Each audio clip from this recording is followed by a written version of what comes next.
Filippo Magnini, benvenuto a Sassari a coronare un'amicizia che vi lega da tantissimi anni alla sport full time. Certo che un campione oggi richiamerà l'attenzione di tanti piccoli talenti dell'attività natatoria. Cosa ti ricorda?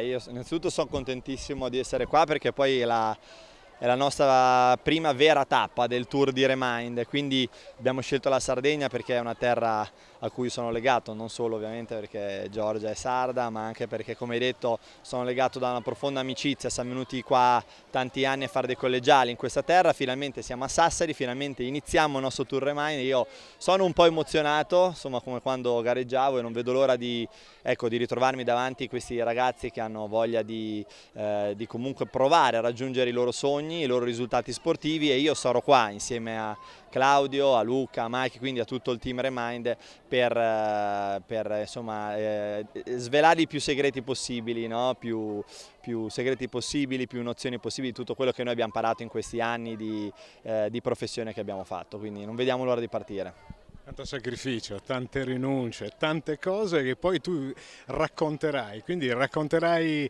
la vita di un campione, ma di una persona che è rimasta legata a questo mondo che tanto gli ha dato e al quale tu hai dato tanto, anche dal punto di vista dei risultati. Ricordiamo 2 volte campione del mondo, una delle figure più importanti dello stile libero italiano, no?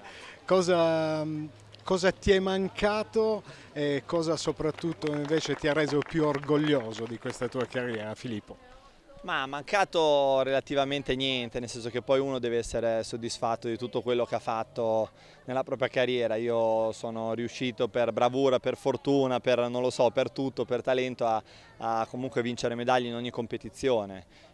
Quindi insomma una carriera, come hai detto, importantissima. Adesso però voglio rientrare nel mondo dello sport con questo progetto, quindi con Remind, e appunto ai ragazzi non solo, ovviamente racconterò la mia esperienza, racconterò come si deve anche comportare un campione, un professionista, ma entreremo proprio in acqua, quindi scenderemo nei particolari tecnici, e poi ovviamente sport non è solo chilometri in acqua, ma è anche stile di vita, quindi con Luca Di Tolla, con Mike Mari ci insegneremo anche come si nutre un campione, come si deve comportare un campione, quindi insomma copriremo tutti gli aspetti a 360 gradi per dare almeno ai ragazzi tutte le carte possibili per poter raggiungere i propri sogni. Poi dopo devono essere loro bravi, come magari lo sono stato io, a metterci la passione, la voglia di sacrificio e cercare di raggiungerli.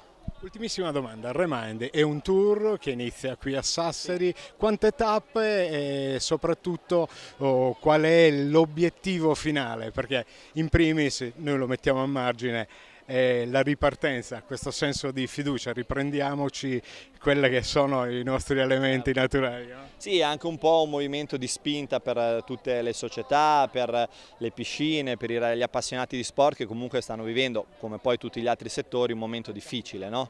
Che però insomma insieme dobbiamo riuscire a superare, quindi ecco un messaggio positivo. Remind saranno almeno un minimo di 10 tappe, poi vediamo se riusciamo a incastrarne di più, anche perché la richiesta è tanta e noi vogliamo accontentare tutti, anche perché appunto il mio messaggio è proprio quello di sensibilizzare più persone possibili a uno stile di vita sano. Quindi iniziamo oggi con Sassari, con la Sport Full Time. Ringrazio Pierluigi, ringrazio il presidente Ilario, quindi insomma per averci dato la possibilità di essere qua oggi. I ragazzi sono tantissimi, sappiamo che ci saranno una presenza più o meno di 80 ragazzi che divideremo in più turni, eccetera eccetera, quindi insomma veramente iniziamo con la Sardegna e poi continueremo con tutta l'Italia, poi magari i prossimi anni usciremo anche dai confini, vediamo. Grazie campione. Grazie a voi, grazie.